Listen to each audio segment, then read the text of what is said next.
Good evening, everyone. We are having our Jnanavadini session after a short break of 2 weeks. Welcome back and apologies for the delay.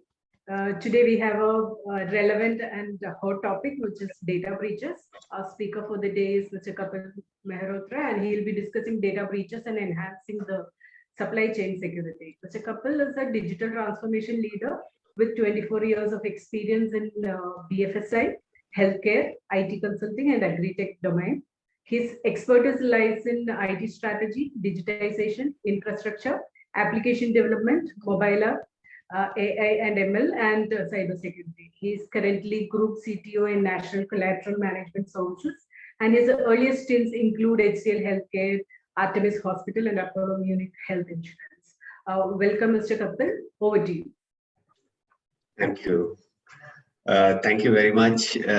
So today I'll try to share some of the very interesting things through my presentation, wherein I have been also experienced. I have been also gone through those stages. So I'll share my experience and I tried to basically put across my use case to everyone. So let me begin with a very interesting conversation now these days are around happening, which is information security. So this buzzword we all a lot of time we are hearing information security. Now people are started talking about the data security. So we have been keep hearing information security all across. Wherein, like, if I look at this slide, so wherein some of the information for which we really don't care, and some of the information for which we are very care. So I like to basically explain through one of the example why data security or information security is very important. So there are three columns which are there. One is fact, data, and PII. Fact generally are, I assuming it valueless, and data is valued, and PI is invaluable. In terms of if data we are keeping in order, if we are not keeping data in order, so all these things becomes a very vulnerable. So in case, let's say my name is Kapil, so everybody knows as Kapil is a fact, right? It's a factual name. But if Kapil will be added with the data, right? Other parameter like phone number, so that will becomes a more valuable. Kapil plus phone number, right? So that will be interest to a lot of people. They can basically store my name and they can start doing the WhatsApp conversation. They start making the calls and all. If someone knows my name, it's a valueless, right? So everybody can find your name from it. But phone number is little difficult until unless somebody is not exchanged. So that data becomes more valuable. And if we encrypt data, right, in terms of, let's say, whenever we are storing it, so that becomes invaluable. That is why people are asking PII has to be encrypted. And that is why word is moving towards the data security instead of the only information security. So the information which generally we don't care. So let's take another example, sharing your visiting cards. So very openly we are sharing. So we are giving email ID, we are sharing our phone number, we are sharing our name and the address, everything is. So if you are giving your visiting card to unknown, right, which is your valued information, just think a while what information you are exchanging it from him. And one side we are entire word is talking about PII. What left apart from that? Your Aadhaar card and the PAN card number, because most of the information you have given except the Aadhaar card and the and now these days that is also very easy to find those things. Okay, so moving on to other. So that is why I like to bring some governance perspective here. See, democracy is the data governance, right? So democracy, generally we are talking about in that means is the democracy interpretation is here rights. Everyone is basically having rights. But whenever it comes to the data, it becomes an asset. So one side we have a right, other side we have an asset. But we are ignoring completely the governance because the responsibility. If I'm sharing my card myself, right, it means one side I'm talking about my data has to be secured. I'm challenging to the government. I'm talking in the court and there is a law, everything everybody says and talk about that. But actually that information was the asset and you were the responsible. And here you are not basically taking care of yourself, wherein the theory says is democracy is your right, data is your asset, and the governance is your responsibility. So we are ignoring a lot of things, but still we are talking data security is required.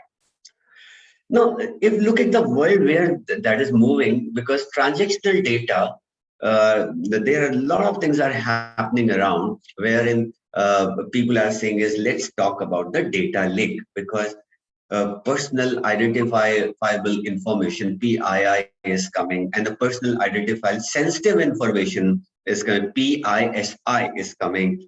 Transactional data is coming, analyzed data. For what all those data is coming? It may be for the corporate purpose, it may be for the personal, but it may be for the health, it may be for the internet, right? But everywhere, some of the common information we are sharing, our name, address, card number, phone number, Aadhaar card. So like duplicacy of the data and the some unique information also building it up, right? So one community is basically keeping that data anonymized format, and one community is basically storing data in a anonymized format in the data because let's take example of a government. Why government need every type of data? I'm not talking specifically for the corporate, I'm talking for the government. Why they do need every information in detail? Because the public transactional data basically required to offer you the affordable public services. If we not basically store those information, if I don't have your data points with us available from the government perspective, I cannot design any further policies. I cannot basically plan any governance. That is why government needs every information. And to basically channelize that information, you need a data lake actually, where I can categorize various information. That's the whole purpose is because we always sensitize the matter without knowing the information. And the problem is like we don't value what information is for what purpose. We forget it. Why do data, every time we challenge, why data required by the government? Government is not God actually, cannot design any policy if he's not having data touch points. That is why he needs every information, even your sensitive information, your personal information. For the healthcare, they need some private information. So everything we have to provide them. See, moving on, personally identifiable information, privacy is our fundamental rights. So this I talked about in the previous slide. But everything is, clueless. If I talk about identity is to identify, again, we don't know. Limits of identifications, we don't know. Rights of identification, we don't know. So it means it's clearly we are in a state, we are talking for the data, we are talking for the security, but there are a lot of things we are not aware. We are not aware how it is going to be structured and how it will be categorized. If it is your right, it is a limit, it is an identity, right? Some of the people, they had done it, some of the exercises, and a lot of improvement is going on. But still, that is challengeable. Need to know, do we not? Because the point I am trying to bring in here, identity is to identify. For what? This is one of the example which I am talking about. Let's say someone needs your card just for the verification or for some promotion. Somebody needs your mobile number, right? So that only for some verification or promotion. We don't know. How many places he will share your information. Maybe the moment you are writing or you're sharing some information to the bank guys or somebody else, next day onwards you will start getting a lot of promotional messages. wherein like you have given your information to someone for the verification. So there is a no control, there is a no governance, right? It's a very difficult. That is why you need a system wherein everything is there and somewhere like it has to be identifiable and validated, verified, right? Not to shared or encrypted. That is why you need lot of data so that like these kind of systems can be developed. Some kind of dilemma is always there, whether name is only fly is required or email is required, organization name is required, or mobile. Shall I give my mobile number to this guy? Most of the females I've seen it, even they are not writing their number in the visiting card, and they are very fearful because while sharing that's true. Even it's not only women, it's men also. I always basically hesitate to share my card because it's a number, and that the moment someone or some vendor or some security guy or someone will get my information, he'll still keep calling me for the promotion or meeting or some other stuff, which I want to avoid it. But people are not understanding how difficult it is, how critical it is, but still we are sharing it. So this kind of point is always debatable, and because it generates a dilemma also in our mind. Kapil comes in webinar. I'm giving a classic example and asked to register. The moment I register it, okay, for that webinar is fine. But next time onwards, I will start getting the lot of other promotional webinar messages because the database built up in that particular community. Again, a very classic example of the data, without thinking like we all are installing the Twitter, social media applications like Instagram and other stuff and all. You won't believe, right, what kind of threat we are having with the Twitter. Like to explain with this example, it has collaboration with 1,789 platforms. Twitter single having the collaboration with 1,789 platform. It has your gallery access completely. It means those 1,789 platforms having the gallery access straight away. It has your audio and camera access as well. Because when you're installing it, this application, so there is the option coming, click wrap agreement, which nobody reads it. It's called click wrap agreement. Under that agreement, they have tie up with you and they have tie up with that 1,789 platforms, wherein they are giving every access to them. The moment you are basically talking or you are clicking a picture or you are basically putting any picture, personal, private, whatever, in your gallery, all these platforms having access, and they are completely aware about your uh, interest as well.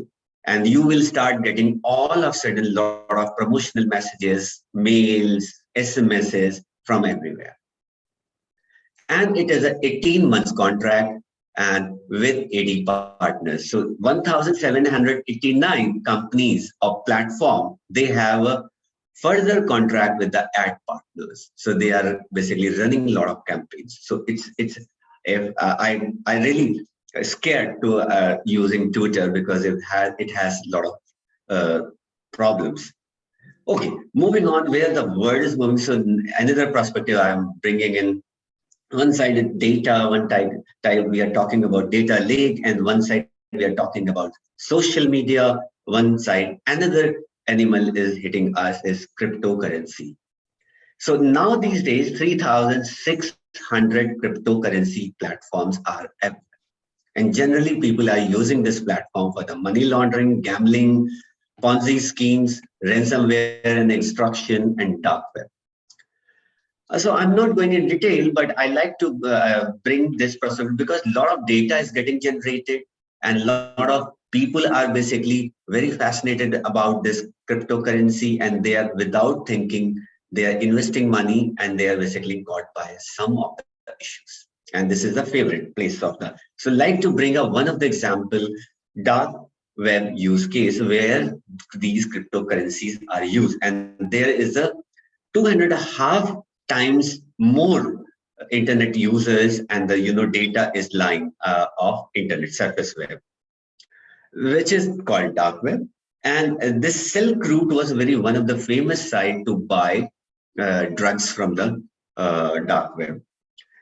And you won't believe the kind of a users will not available in the surface web, and they were going to this website for any kind of buying drugs, computer, books, or maybe some kind of gun, or any kind of arm and animation, currencies, credit card data, all these things. It's a very famous site on the dark web, and this is the way they've operated. So they buy and exchange everything through the BTC, and BTC was exchanger there, and they were looking for the potential buyers, and potential buyers were basically having the escrow accounts and where like vendor is paid, and then it was basically in that amount was converted into BTC, and then vendor was the exchanger were getting the currency into the BTC.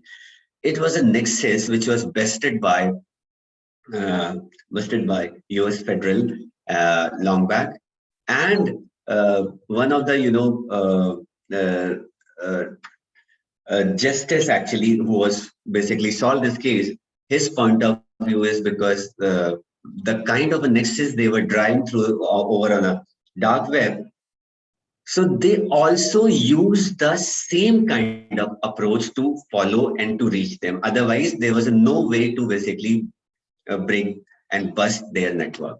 So what US department has done is they also created the same kind of environment, same kind of architecture, and they started modus of operandi there, and then they have got link and clue, and with that particular lead, they have approached to them Silk Road, and then they have busted that and blocked there.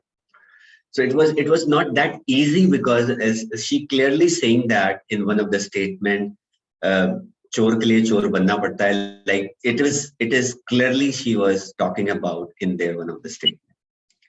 So how many Bitcoin are there? So like Bitcoin is one of the popular currency, Ethereum is another one, and there are so many 3,600, but Bitcoin has a limit.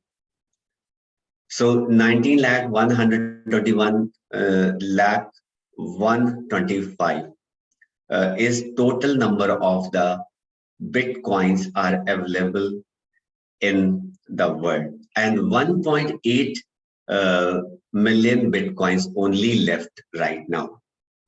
That is why Bitcoin values are going high.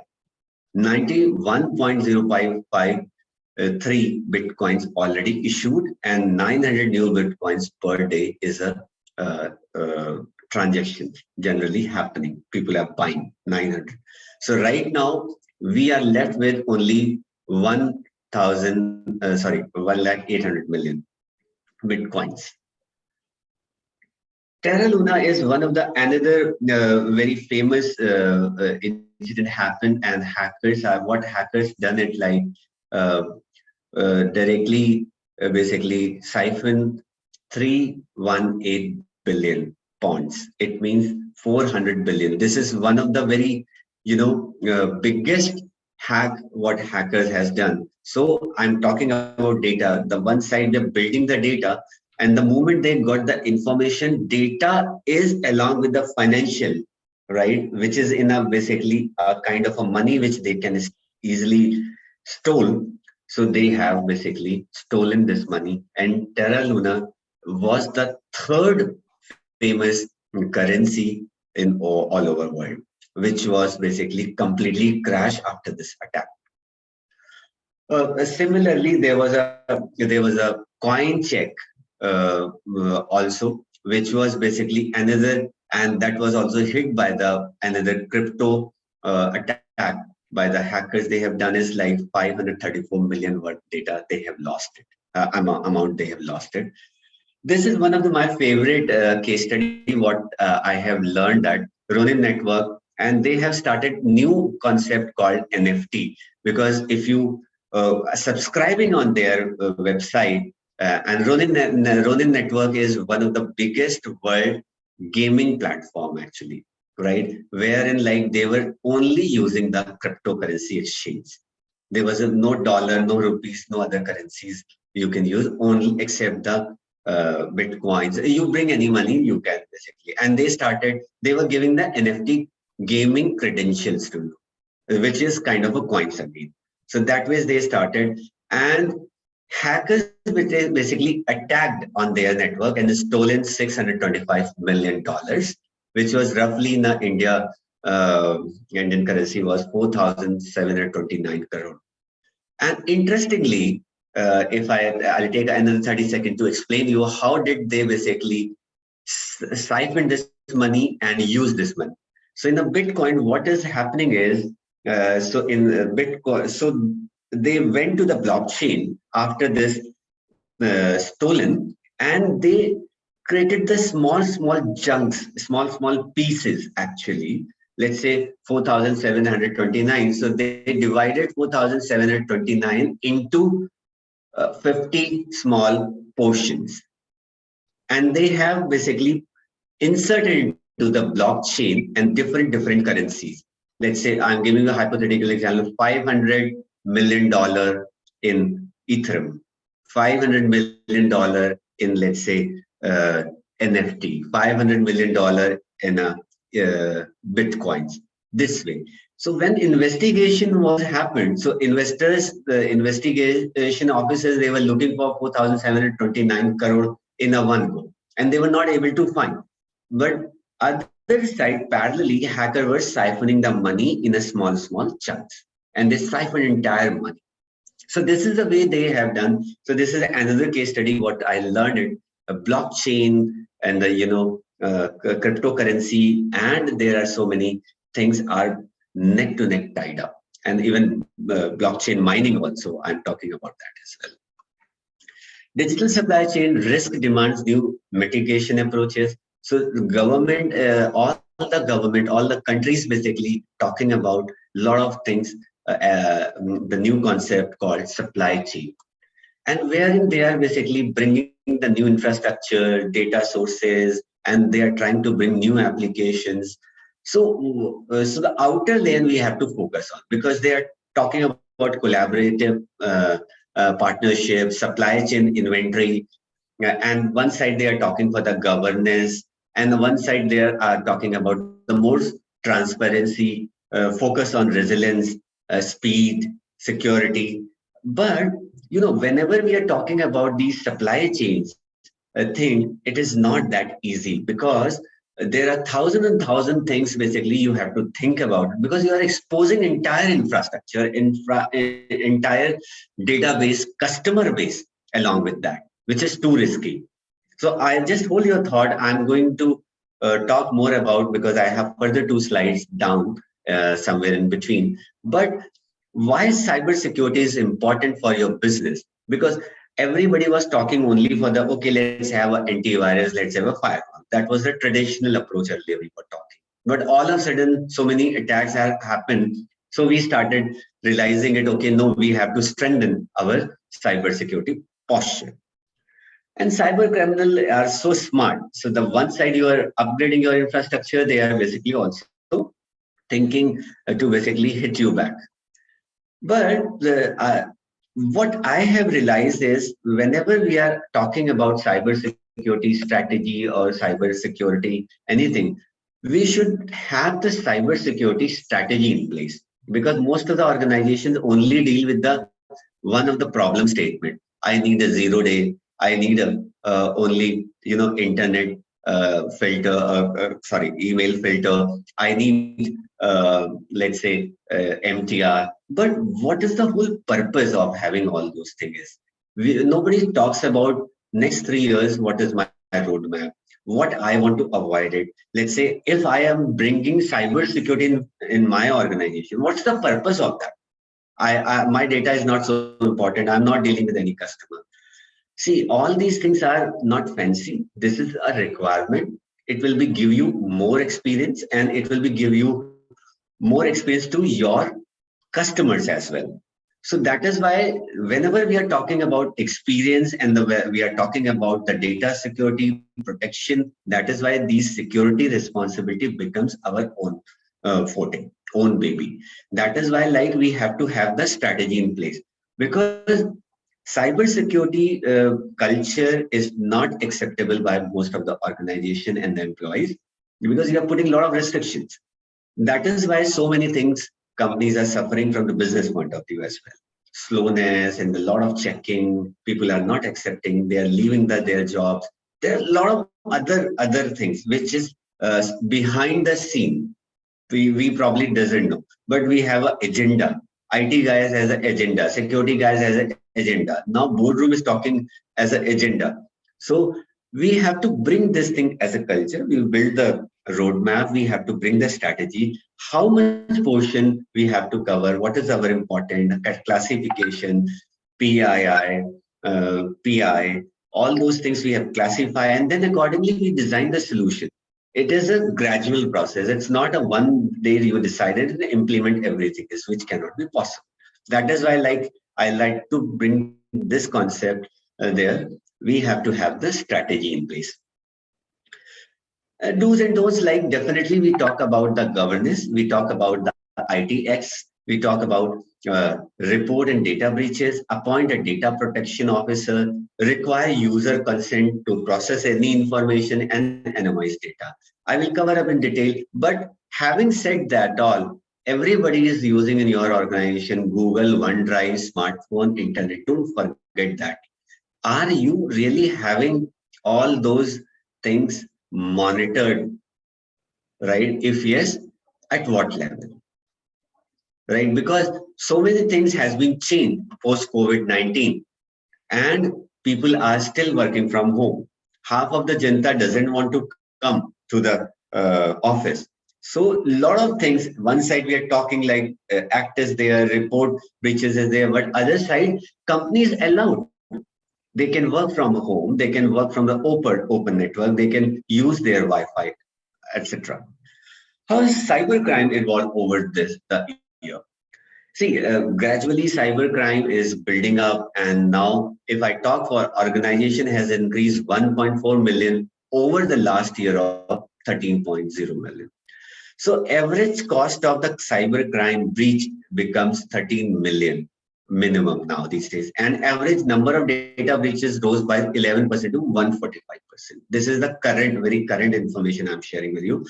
Cyber attack can impact every organization regardless of size in a way, including financial losses, dip in productivity, damage to reputation, legal, all basic things. But after knowing all these things, we think like we are safe.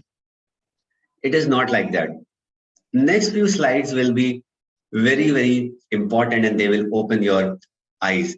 I'm not touching down this portion because I need at least 1 hour separately for this. But how to quantify damage if any attack happens? So how do you quantify damage? How do you quantify your reputation? How do you quantify financial losses? We will talk later about this. Let's skip this particular portion. I like to use another case study, which is very important, and everybody knows about that. Solar wind. Solar wind was one of the attack where people got to know about a one term called supply chain attack. Why supply chain? We say is because attack is attack. So what hackers done is they got the access of solar wind and they created the encrypted certificate. See, whenever you are basically installing SolarWind app in your system, so you need a certificate, and that certificate basically pings to the server and give the access to you. You are a genuine user for the license purpose or maybe for the tracking purpose. And most of the software has the same thing, certificate. What these hackers done is they basically attacked on the certificate. They got the malware attached with that, and they created another version and pushed through the server. And all the 18,000 of customer of SolarWind basically updated, endpoints updated with that malware. The software which was detecting malwares and now basically carrying malware and inserted in their network. It means in a one shot, in a one go, 18,000 customer got compromised. That's why it's called supply chain attack. And the moment all the companies got attacked, so some of the companies were not following appropriate security practices and they got compromised.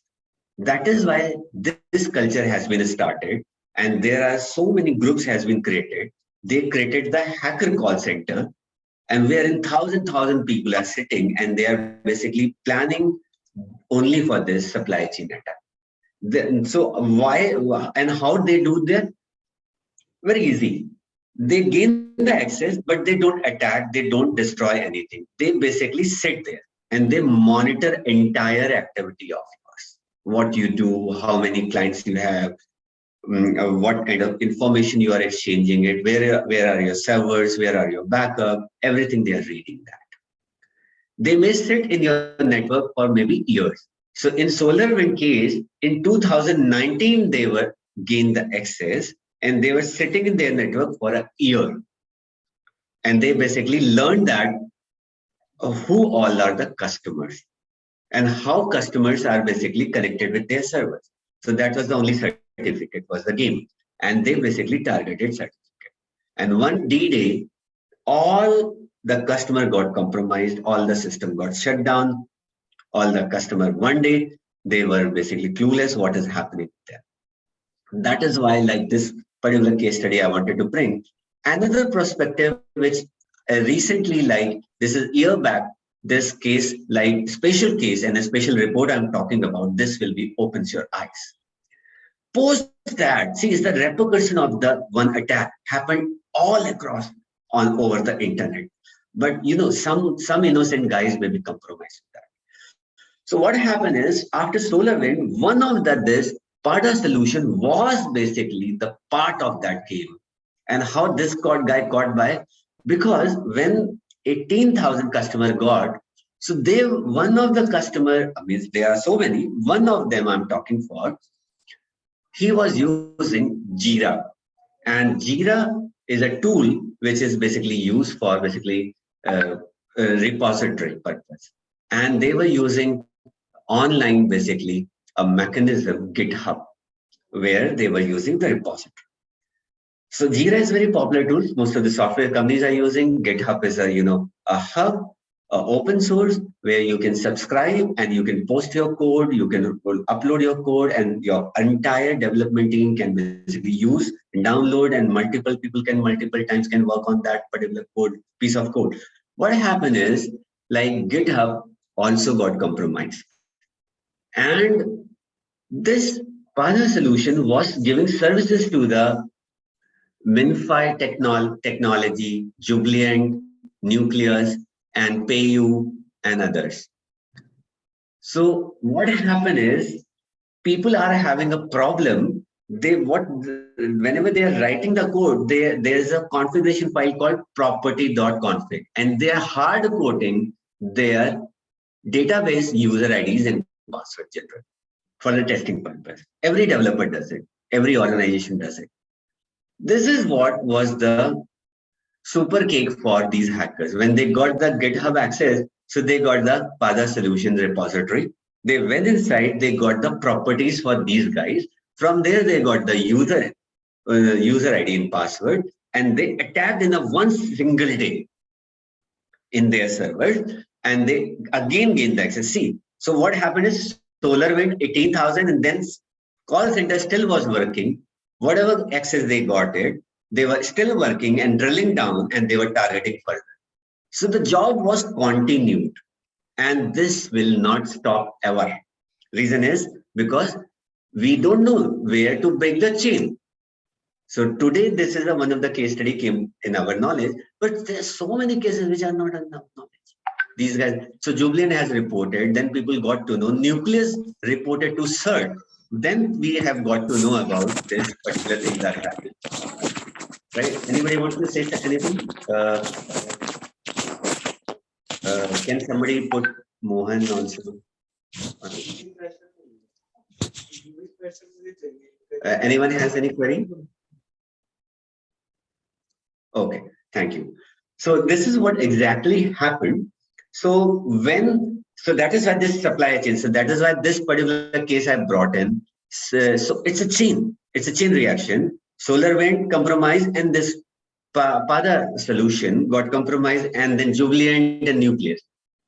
Jubilant and nucleus, everybody knows it. What happened with them, but others are not known, right? What about this Wimbo? Yeah, because they might not report it to sir. Jubilant reported because case went to the media. Nucleus reported case went to media, but others maybe not reported. Okay, so moving on, another thing is now I'm going a little deeper. So there, one side I talked about data lake, and social media, other stuff, and how the supply chain have done. Now I'm bringing the another perspective here. How ransom basically trends all those things. There are a lot of tools are available. People are talking about the EDR, other stuff and all. But how they are gaining the access? So what they do is whenever they gain the access, they basically touch these files. CMD, PowerShell, they execute the PowerShell. And if you are a window user, nothing can be basically used without PowerShell. I'm giving an example. Let's say you want to run a database query. It means for you that is a database query. For OS, it is a PowerShell at the back end, right? Antivirus.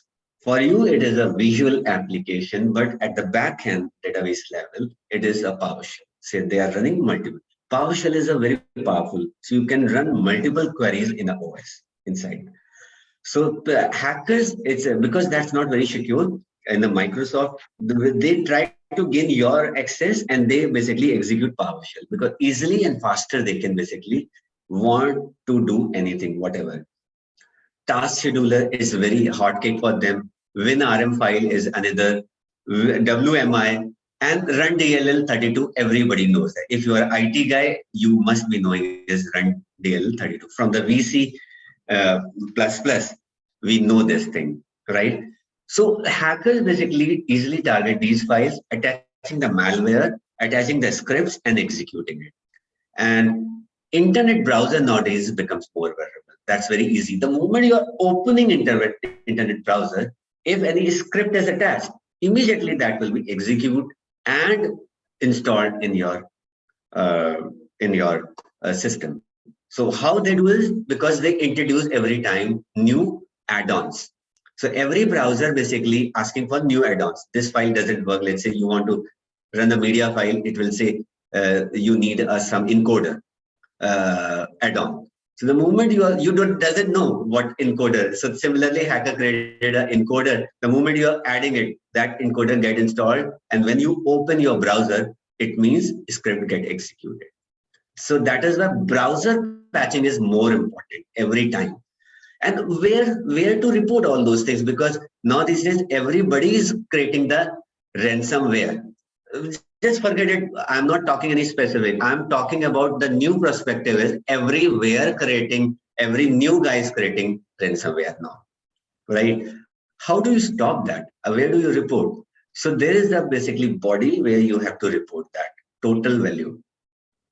So total value is a body where you have to report. I got some suspicions. I think this is a malicious activity and I don't have any antivirus. It's not basically able to detect that or something else is a problem. So probably you may use those as an information database. So every antivirus goes there and use their database and basically verifying and updating in their database, those signatures and those details and other stuff. Okay, so how ransom trends basically executed advanced IP scanner, net scan, add find, ping to information, all these basically they do use for recon. So once the ransom comes in your system, so they execute a script and they executing this script for the net stat for your IP ranges, add finding who all are your users, admin users, ping info for how they can basically carry forward that information outside and what is the IP range you have it. It's a pure, planned, very planned thing. It's not that like something I got infected. It's a planned thing. Credential dumping, so memcats, and there are some of the sites where they are dumping all these credentials, selling these credentials. And lateral movement, for the lateral movement they are using Cobalt Strike, WinRM, and PSEXE. Please block these immediately, these names.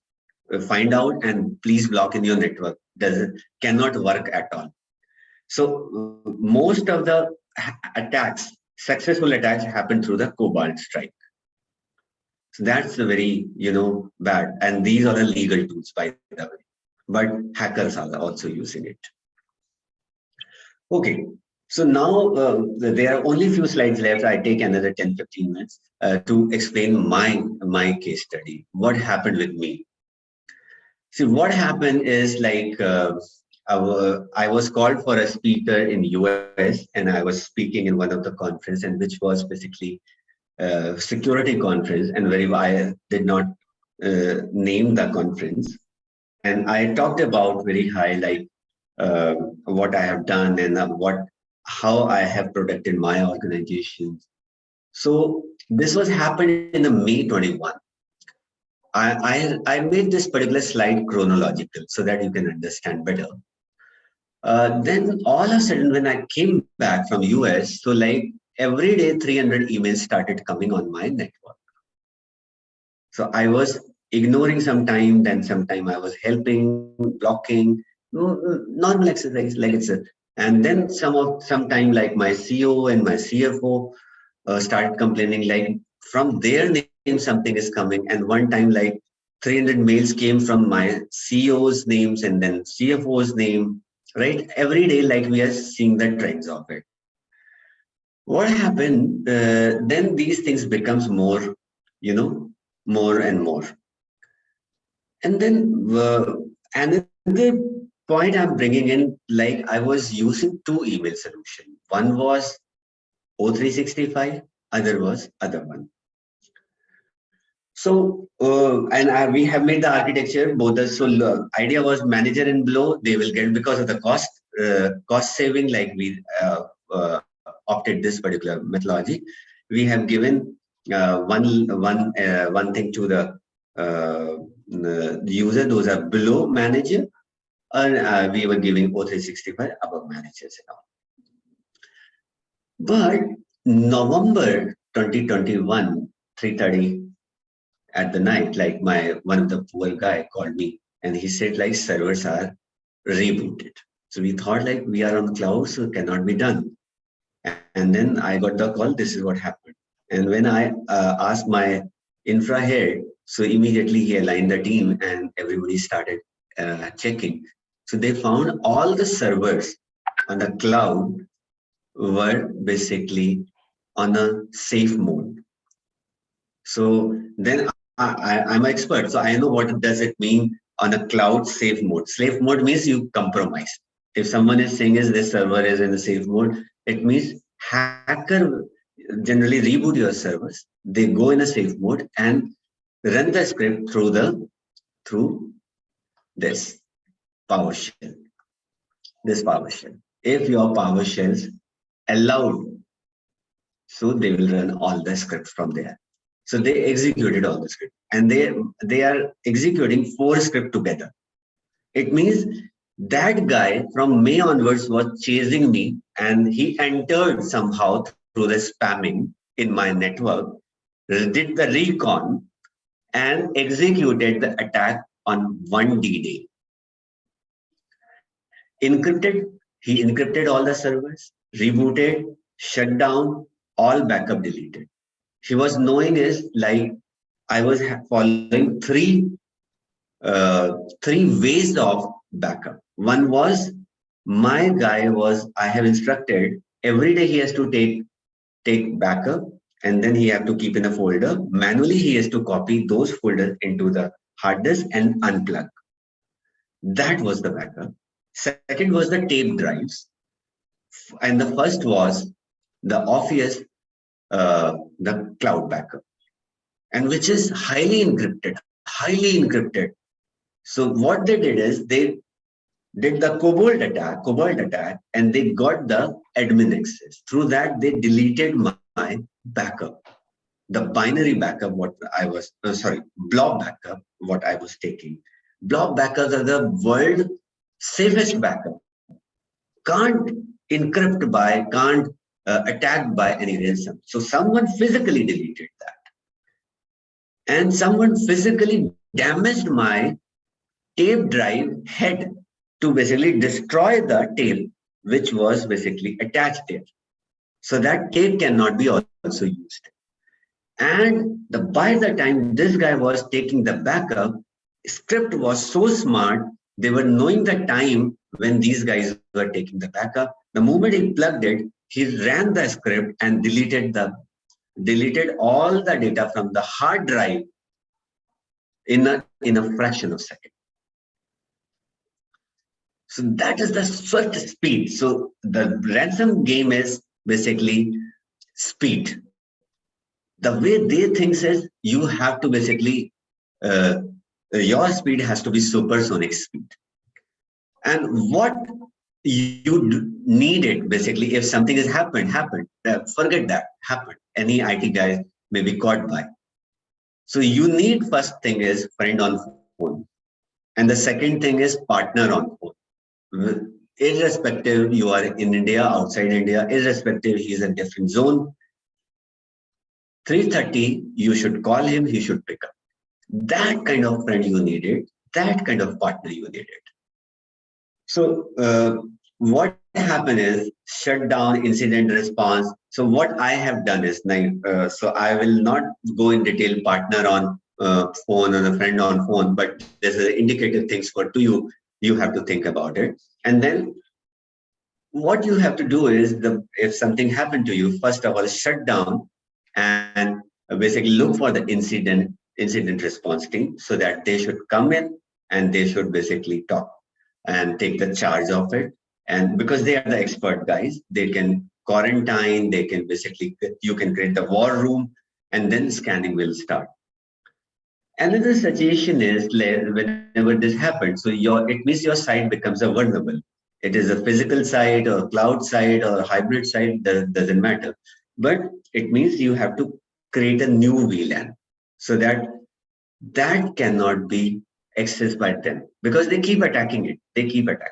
Whether whatever provisioning you are doing it, whatever IPs you are blocking or whatever provisioning you are bringing in, despite that, they will keep attacking, because your site is now flashed on a dark web. If the ransom attack happened, it means you are flashed on a dark. Okay. So another thing is lead time. You have to be supersonic speed, because if they are following some speed, they have a complete idea. Even that idea, you don't have it. How many systems you have, how many servers you have. This may be inventory, but they are having real inventory with them.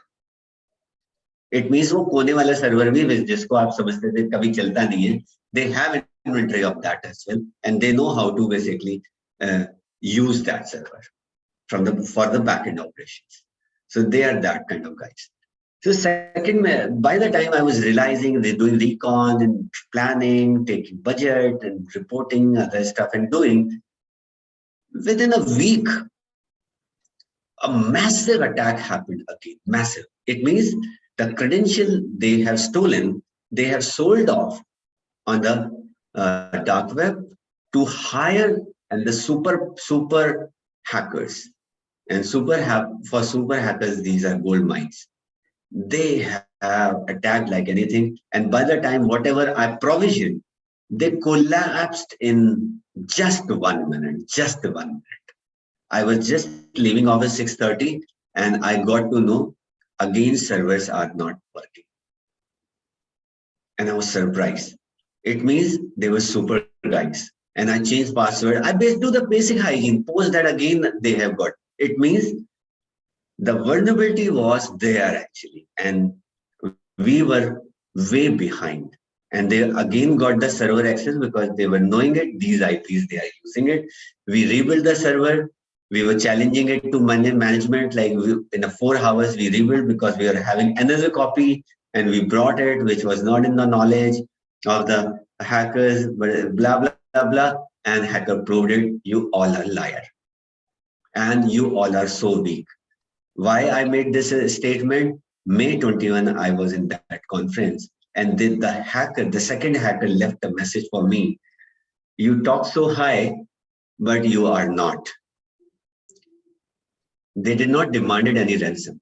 And they injected a new ransomware. They made it for me, actually, and they inserted that. It was so personal attack. That's what is now the world is moving. So new VLAN. So immediately say, I'm IT guy. So I wanted to bring again my system. I took again 8 hours. I was having clean backup, restored it. And I tell you the story how I was having clean backup. A poor guy to whom I gave the job. So there was a hot patch he was deploying. So he was in a hurry. So what he did it, he has not used the regular disk what we are using it. He used another disk for the backup, and he unplugged that. And when the regular guy came and he was using and taking the backup, right? That guy was knowing that this is the time they basically generally takes backup, and he deleted that backup. So everything is chronological, right? They are super brainy guys, right? Best of the best brainy guys. So I created VLAN, so that is why like I survived immediately, and there was a no attack. 1 week we noticed because, and then we have shut down all the servers, and we have declared ourselves this site is no. Then we implemented MTR and 24/7 monitoring, email filtering, and the additional service we have opted is Xvigil. Well, I'll take further 1 minute to explain this. This is required because you don't know these all things are in your environment, but you don't know the surface web or the dark web. Is anybody talking about you, or anywhere any data is lying of your company's data is exploited, which is lying anywhere because you got a ransom attack. So this Xvigil service basically helped me to confirm this so that I can go back to the board and the media and the other places. We are not basically compromised. We compromised, the local network got compromised, but data has not exploited. So we are not, so we are safe. Customers are safe, right? So this Xvigil is given a report to me, and they have proved me. They bought so many. They went to the so many dark websites where they are selling the data, where like our name was appearing, but there was no traces, further traces. We got that information. Another thing is team and skill set is much required. You have to have best of the best brain because hackers are also having best of the best brain. You should also have that. And the change password without thinking. The moment you feel like it's something fishy, change the password. There is no time. 30 days, 90 days, 45 days, no time. Today is my mood. I'll change the password. Change it. There should no policy for this admin password change. Change it. Thing you have shared with some junior guy, change. If you think today is Tuesday and Tuesday is not good day, change. Don't think there is a no special occasion to change this password. Have to change. And awareness is definitely later the awareness saved a lot to me. This is my one of the second last slide where I'm talking about how do you basically act. Ho gaya. Solution laga diya. What is next step? So very first thing you have to do is there's a no shame. Whether you know complete information, doesn't know complete information, it has to be in your MDs and CEOs information, CISOs information, CISOs and DPO knowledge. Right? If you have DPO, if you don't have DPO, it's fine. If you don't have CISO, you himself as CISO, it's okay. It has to be knowledge of the MD and CEO. Because these hackers generally, they post information on a open websites, open network, surface network. Sometimes they pass those information to the research company. They are calling to the media companies. They are calling to you also, like a Cybele, right? These hackers generally put data kind of, places where these researchers goes actually. These researchers think so, like they got something they were surfing. It's not. These hackers intentionally they are putting somewhere like a cheese to them so that they can get and they can basically announce that about that company. Those companies got compromised. See, it's a very materialistic world. Everybody is looking for their benefit, right? This may be targeted attack to bring down you, or this may be unplanned attack, or this may be psycho attack on you.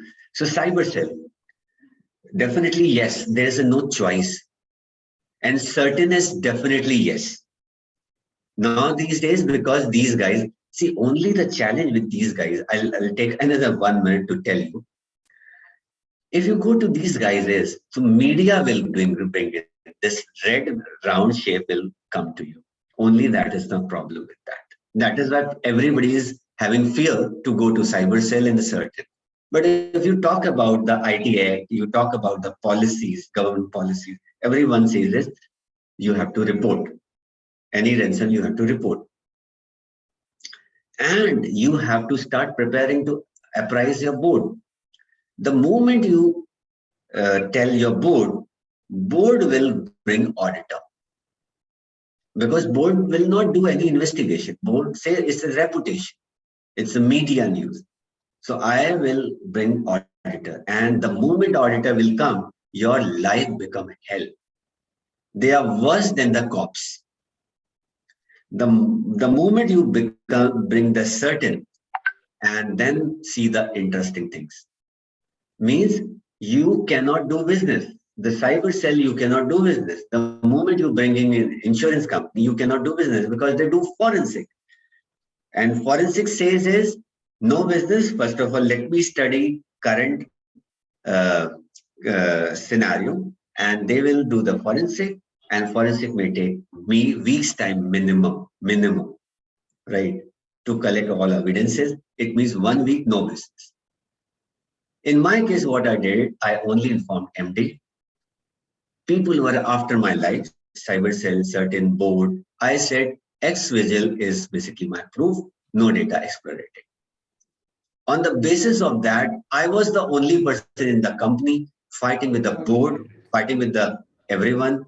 I did not went to insurance company. I did not went to the any other, but I was dealing directly with the auditor and my board and my MD and my CFO. It was hell. But somehow, like I was decided it and I was right at that point and I was basically held there. So I'm not basically bringing the wrong perspective here. I'm talking about the wrong, right things to you. Right way is this. MD, cyber cell, certain. There is a no question. It's damn yes. We have to go to that. And we have to inform to investor and customers without any delay. Circuit speed, supersonic speed. Last slide, employee awareness is most important. Implement privilege access is most important. Monitoring detection and response is most important. And any tool, third party, as I gave you example, any vendor, third party vendor, or any third party solution you are using, like Microsoft O365, other one we are using. Such kind of solution has to be properly patched and engaged. Risk has to be evaluated. With this, like I'll end up here, like in case of any threat response you want, like immediately report to the certain, and they will basically help you. And there are IR responses, IR companies, they will also help you. You have to report, you can take external help. And as per the new certain guideline, everything has to be reported within the 6 hours. So you have to technically report this an incident in 6 hours time without fail. With this, I'll stop here and thank you very much. This is me, Kapil Mehrotra, and over to you, Navi sir. Thank you for giving me opportunity and presenting my use case here.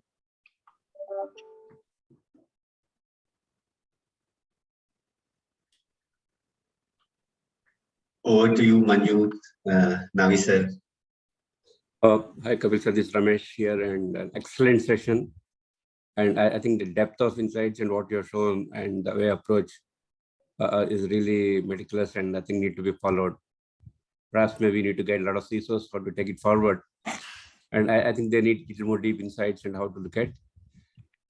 I think at least one thing which I might take away is you did not go stereotype. You used your approach of what needed to be done. Perhaps that's what most of these professionals are missing. Exactly. They just go by the industry and then kind of streamlined steps, but not applying themselves. Thanks for sharing the valuable inputs. So one minute I take what you might mention that stereotype. That's the right word. Is like I feel so when I went to US. So I thought like I should best of the best presentation. What I have done is right, but I was not knowing the repercussion of that. So later, like now, my thought has been changed. Wherever we are going, we have to basically definitely share the anonymous knowledge, and we have to tone down our social media presence as well, so that whenever they are doing the recon, they should face difficulty because these hackers basically get very easily all those, because my LinkedIn is flooded with my job profile, and I'm everywhere, somewhere, like I'm speaking, my videos are available where I'm talking so high about so many solutions. So, but my learning says, boss, learning has to be close to, sharing has to be close to. So that is why like this forum is very good, because I wanted to share my knowledge, especially here. And this is what is like I have faced in my previous time. Mr. Kapil, this is Ramesh here again, another Ramesh. Okay. I first of all, excellent and very crisp and very interesting. The kind of your own case study, what you talked about, and then guy challenging you. Very quickly, I have two things, two questions. One is that if any desk is so vulnerable and the whole world is aware of, why every organization is still using it? I understand probably cost perspective. Apart from that, why? Because we are, we are already vulnerable, and we are giving the platform to that guy easily. Yeah. So that I am not able to really appreciate and understand. And second thing is that you said that change the password frequently, right? I take the value there, but in a kind of the team, when you have your operations team, infra team, admins team, and etc., how this works out, because somebody changes, and we also recommend, right, earlier days, if you remember from ISO perspective, that copy of that password need to be put it in a sealed envelope, that need to be put it in one kind of, right? How does it work? This I really wanted to listen from you, because this is quite interesting what you talked about. Yeah, Right. thank you. So the password thing, let's see, what I learned in the whole game is like it's very important. Right. There is no other thought of it, because use cases in front of you, SolarWind case in front of you, right? And so many cases are there everywhere. Like password is the first thing where they have got the access, and then they entered from the back. Right. And wherein organization were having the policy of the 90 days, 45 days, 30 days. So like 30 days is good enough for them to visit. If I would change the password in every day or 2 days, 3 days time, so like they may lose the control immediately from there itself. They may be execute the script again, and they put some effort, basically. Right. So that is why this is very important. Yes, I understand there are some compliances earlier we were following it, but now we can convince, because see, now these days everyone understands the digital issues. Even code also understand it. So we can also, in case of any issues, we can put forward our policies, because we can say this is our organization policy. Right. And code will accept that. They will not basically counter that. Right. True. So that is one part of it. And second is like sorry, can you repeat the first question? What you said? That any desk. Yes. So any desk, see, it's a freeware software, and any malware and ransom, there is a feature in their script. What they do is, first of all, they check for the remote connection tools. So that see, there are two ways. Either they can set up the CNC connection. CNC means they will ping to the remote side, and the remote side ping returns. They can establish the connection there, right? And if it is a cobalt attack, it means my ransom have a admin user ID password, and it is trying to basically give that user ID password access remotely to some tool through some Right. tool, right? Which is somewhere like call center, where the guy is ready. Some Yes. information about to come, and then I'll log in immediately with that, Yes. right? So this VPN thing, and then this any tool you talk for, any tool, any desk is the most vulnerable. Please block first of all, because all the ransom script has by default any desk. So what happened is, like, whenever they are executing this PowerShell script, so first thing they are checking where in which system any desk is there, Right. and the second thing is they are checking where the antivirus is there. So the moment they see it's script after script they run. The moment they see any script is there, Hmm. so they are blocking with the third script antivirus. All of a sudden, your user will complain, my antivirus updates stopped. Hmm. Hmm. Right? Right. It means they have introduced the new Right. definition of the ransom and entered there and gain the control. Okay. Understood. So it's a chronological. So try to understand their mentality. They are very sensitive and very, smart guys. Thanks. Hey, Thanks, Kapil, Kapil. hi. Vimesh Hi. here. It was a very good session. And you could retain the attention of the people for longer than 1 hour. It's, you definitely. And the big question on the later note, I think government is not God, you say, but I'm going to disagree another part here, right? So when it comes to compliance, people say there is an Old Testament, government is an angry God. They come and smite us, they're not going to be nice. And the later. So yeah, I think cyber security. I have one question, and the other comes to when it comes to final the personal identified information. Two questions I have. Cyber security, the cyber security warfare and all is picked up, and looking at the INS Vikrant they deployed, and it's commissioned now by our Prime Minister. It's in the sea now. Okay, ocean, sea, air, land. So many cyber attacks can happen, right? Maybe in the air, maybe in the sea. So I was thinking of this Talim manual, right, which was based out of Estonia. They have come up with this cyber international law where they can, it's like a NATO kind of thing, right? NATO alliance. They have come up with this. Any attack on one country is attack on them. So do you think even India should explore this opportunity? That is one question. And somebody was mentioning, in Bangalore, a lot of, server and generators are in the basement. But this NATO alliance, right, in digital warfare, they already established that, they want to put up their data centers under the sea or ocean. And this one option, do you think we should explore? Because there are a couple of ill wishers like China and Pakistan. It's cyber warfare. Wars will be fought at arm's length, and kinetic wars will be less. And looking at the zero-day attack, right, like on the Stuxnet and Iran, Nathan's nuclear power plant, PLC and all those, the history, and even it went attacked our communication satellite also, Indian communication satellite, and we had to go somewhere else and buy those things. So air attack, sea attack, and land attack with cyber warfare, because you see it happens. It's like, deja vu means the data, breaches will be happening. So how do you think we should proceed? This is one question. Another thing, when it comes to personal data, I think most of the, data laws defined, it is applied to a natural person and it doesn't apply to a dead person. What if the dead person information applies to me? How do I stop that? Because person is dead, we don't care, we'll release all the information. Because in European Union, I think common law, not common law, European Union goes to the civil law, they say dead person is not a natural person.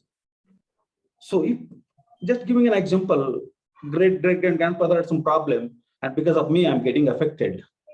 No, that person is dead. So somehow I'm getting affected, right? Whether it's a physical harm or whatever the harm is happening to me, how do you think we should address? Do you think there is a gap? I think now sir also can pitch in here, but I see there is a problem here when law defines natural person related to natural person, because the person who is dead is not even a natural person. That's what common law also might be saying, because I don't think they're going to be different. So these two questions, if you could address, and we can avoid that data vu or deja vu moment, Okay, very nicely you have put in across. So see, the first thing is like every country has a different law, as we are aware. But definitely a common platform is required, and I think like some of the countries aggressively they are doing it, and I know one of the vendor also they also thinking in the same lines, but it's a very difficult to convince and bringing everyone in a one platform. Like like normal criminals, we have a law all over India, and like bringing one person from the other in a country, it's very difficult because you have to follow a lot of rules and regulation, right? And so many cases in front of you is there. See, I have worked on a couple of credit card frauds. So where it was very difficult, the moment any information moving out from India, right? So certain places people raise their hands. It is out of India, so we can't control it. And some of the countries are, I'm giving a very classic example, then you can understand that. See, in US, there is an express delivery where these hackers goes in and they basically use their cards. And those express deliveries, claiming it within the 3 hours, they will deliver that particular commodity to your home. Okay, it means anything is moving out from that place, financial settlement has to be in a fraction of seconds. Okay, so the moment financial settlement has been done, and things will be immediately ready for the dispatch. And in India, whenever any attacks happen or any fraud happen, they will ask you first of all go to the cyber cell and report it. And the banks will take basically FIR and then basically give you a CP form, dispute form, which you have to fill and then submit it, which will basically a 1 or 2 days process. It means in India, whenever you attacked or you basically caught by any victim, so at least it will take 3 days time to you to prove it something happened. Okay, I'm not blaming we are wrong. I'm saying is this is a normal, so there a lot of improvement is required actually, right? We have a best of the system. The same guy is going US and building the system for 3 hours to settle down all those things, right? So we need a system wherein like now, like the CERT has introduced and there are some of the bodies have introduced where you just make a call. If you see my presentation, so there is a number mentioned wherein like 1930, any financial fraud you have to report, they will basically not ask that form to fill it. They will say, okay, this is a disputed amount. Let's stop it in whichever state it is, whosoever wallet it is. Just block that. So very good initiative, right? But still a lot of improvement. So like India is also going, and international law also combined with that.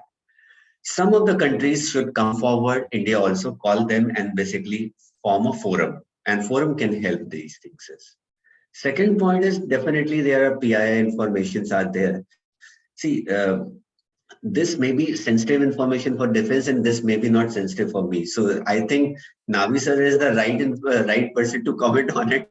But I would say like if any information is there and any organization is holding that is a government or defense or private organization, it is their duty actually to protect it.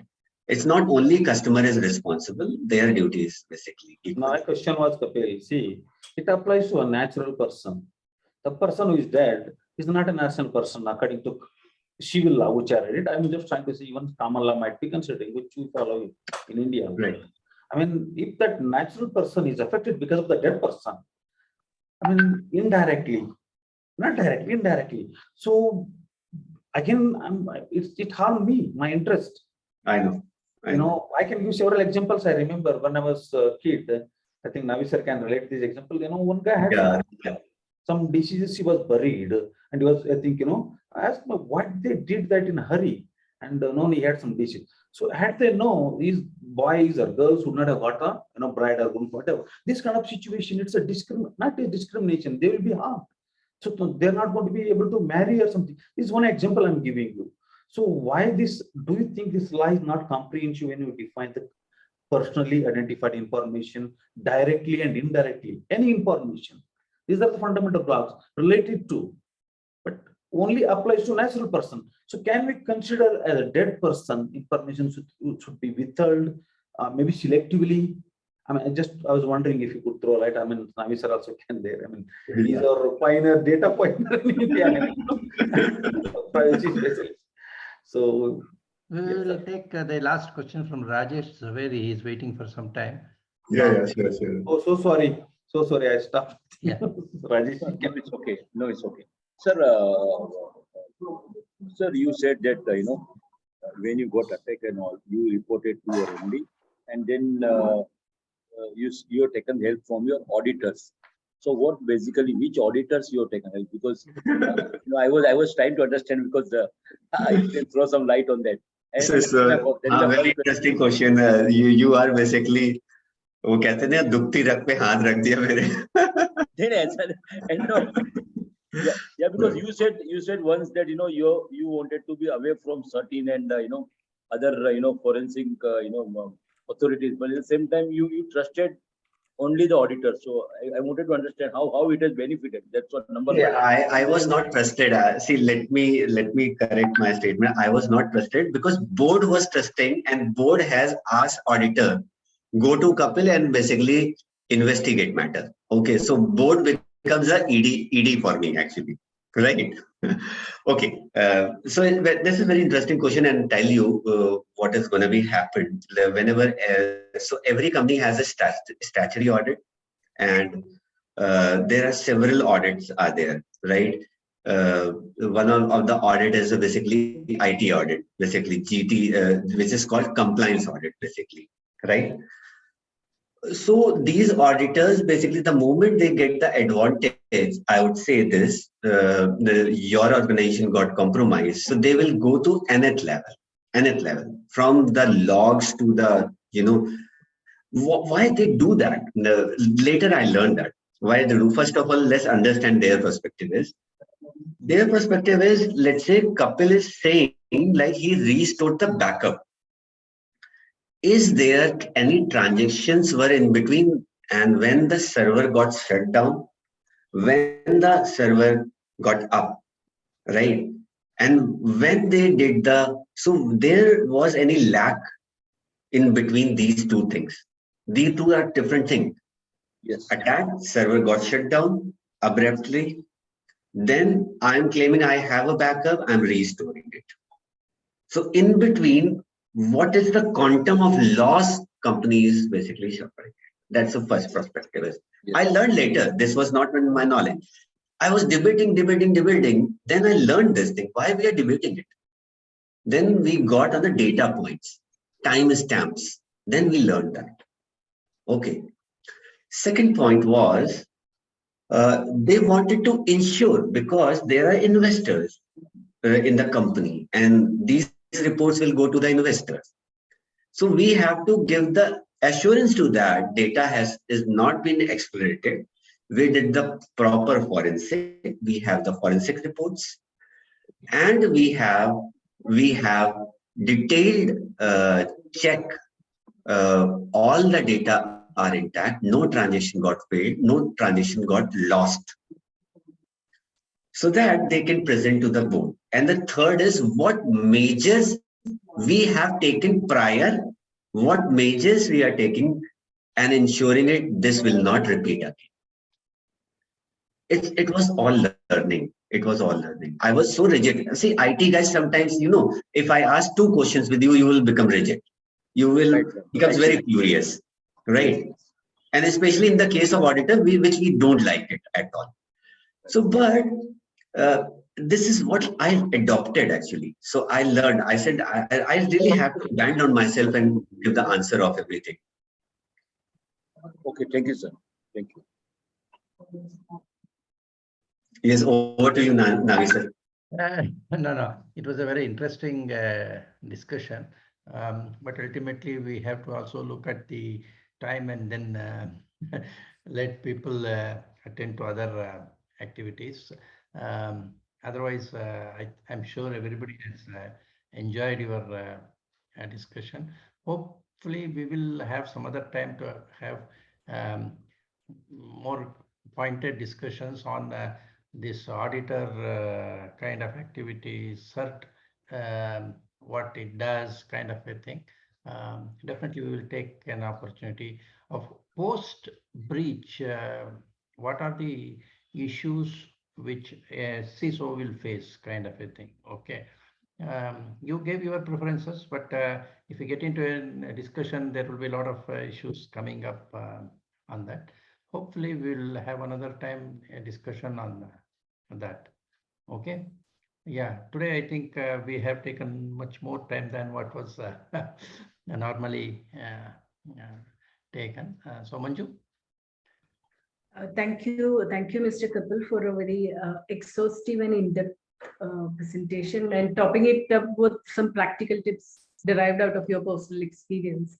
As everyone suggested, as Navso suggested, there is ample scope to continue this discussion in one more session. I'll reach out to you for that. And personally, I would like to know a little more about quantifying the losses. You didn't cover that in detail. Yeah. Thank you for this wonderful session. Thank you everyone for joining. Thank you everyone. Thank you, sir, Navi sir, for giving me opportunity. Thank you, Michael. Thank you, everyone. Good night. Good night.